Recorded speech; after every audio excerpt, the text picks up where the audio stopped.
अगर आपको हमारी वीडियो पसंद आए तो वीडियो को लाइक करें, शेयर करें, कमेंट करें और हमारे चैनल को ज़रूर सब्सक्राइब करें।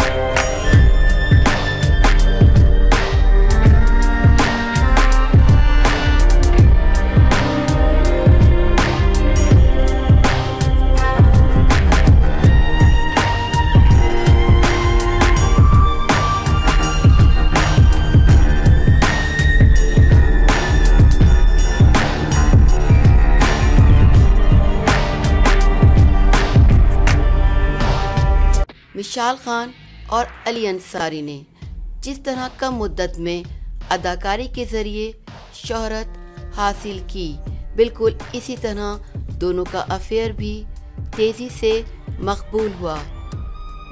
दोनों फनकारों के दरमियान 1 साल कबल दोस्ती का आगाज़ हुआ था, जो देखते ही देखते बहुत गहरी हो गई और दोनों एक दूसरे के बहुत करीब चले गए।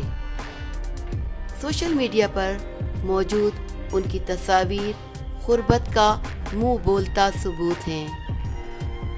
ज़राए ने बताया है कि दोनों फनकारों ने शादी का फैसला कर लिया है और साले रवा में वो किसी वक्त भी इसका ऐलान कर सकते हैं।